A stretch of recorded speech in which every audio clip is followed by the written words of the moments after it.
যদি এক কথায় আমাকে কোথাও গিয়ে বলতে হয় এই আমাদের ওয়ার টু এর কথা, ওয়ার টু এর রিভিউ করতে হয়, তাহলে বলবো যে ওয়ার টু হচ্ছে ওয়াইআরএফ স্পাই ইউনিভার্সের সব থেকে দুর্বলতম একটা স্পাই ফিল্ম। ইভেন বলবো টাইগার থ্রি যতটা খারাপ হয়েছে তার থেকেও নিম্নমানের কিন্তু হয়েছে কোথাও গিয়ে ওয়ার টু। এটা আমার ব্যক্তিগত মতামত, এর সঙ্গে অন্য কারোর মতামত কিন্তু মিলতে পারে। কারোর ভালো না লাগলে কিন্তু এখনই এই ভিডিওটা স্কিপ করে যাও। হ্যালো গাইস, আমি Dipen, welcome back to my channel Deep exclusive. So এখন আমি এই ভিডিওর মধ্যে কথা বলবো ওয়ার টু কে নিয়ে। তো আলটিমেটলি পুরো টাকাটাই আজকে আমার লস হয়ে গেছে। তার কারণটা হচ্ছে যে ওয়ার টু এর মধ্যে না আছে প্রপার একটা প্লট, কোনো গল্পই নেই। প্রথম আধ ঘন্টা 45 মিনিট কোনো গল্পই এগোচ্ছে না।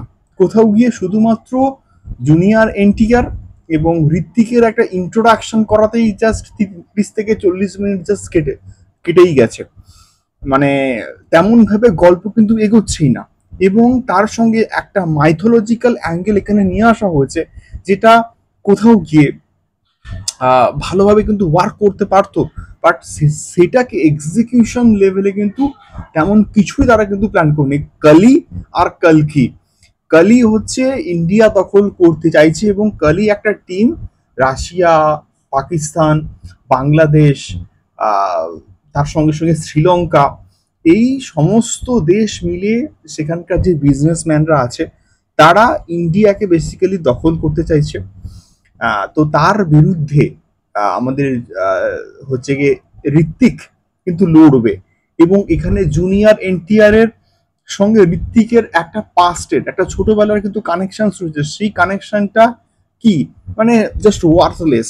মানে জুনিয়র এনটিআর যে কি দেখে এটাকে, এই স্ক্রিপ্টটাকে চুজ করেছিল, আমি জাস্ট বুঝতে পারছি না। এবং মানে বড় বড় লোকেশন, দুর্দান্ত কিছু কিছু লোকেশন এটাকে শুট করা হয়েছে।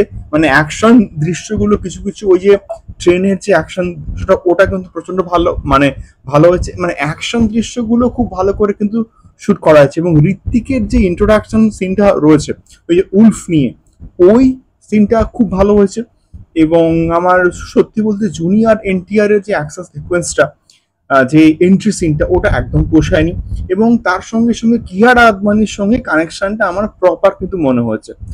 এবং দেখা যাক এর পরবর্তীকালে কিয়ারাকে স্পাই ইউনিভার্সে কোনো পার্ট করা হয় কিনা, এটা কিন্তু দেখার মতন বিষয়পত্র হবে। বাট স্টিল কিছু কিছু চেজিং সিকোয়েন্সেস খুব ভালো হয়েছে।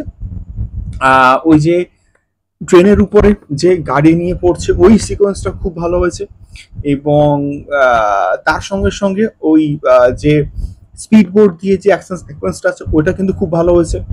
এবং তার সঙ্গে সঙ্গে ঋত্বিককে অবভিয়াসলি দেখতে ভালো লাগছে এবং ঋত্বিকের জন্যই কিন্তু বেসিক্যালি দেখা। এবং তার সঙ্গে সঙ্গে যে ডান্স নাম্বারটা আমরা প্রচন্ডভাবে এক্সাইটেড ছিলাম, সেই ডান্স নাম্বারটা, গানটা কিন্তু কোথাও কি আমার পোষায়নি।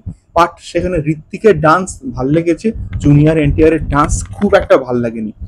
তো ওভারঅল আমি ভিডিওটাকে আর খুব বেশি লেন্দি করছি না। ওভারঅল যদি বলতে হয়, গল্পের মধ্যে, স্টোরির মধ্যে একটা উইকনেস রয়েছে। এবং গল্প যদি স্ট্রং না হয়, মানে ওয়ার ক্ষেত্রে কি যেটা প্রপার গল্প ছিল, মানে এক্ষেত্রে গল্প এগোচ্ছেই না, গল্প এক জায়গাতে স্টিল দাঁড়িয়ে আছে কোথাও গিয়ে। এবং তার সঙ্গে সঙ্গে টাইগারের দারুণ একটা গল্প ছিল। পাঠানে গল্পর মধ্যে পোটেনশিয়াল খুব একটা ছিল না।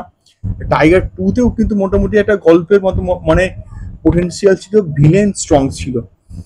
তো এই সমস্ত ফ্যাক্টর থেকে কোথাও গিয়ে মনে হয় যে ওয়ার টু হচ্ছে গিয়ে স্পাই ইউনিভার্সের সব থেকে উইকেস্ট একটা প্রজেক্ট। তোমাদের কি মতামত অবশ্যই কিন্তু কমেন্ট করো। দেখা হচ্ছে পরবর্তী ভিডিওতে। টাটা।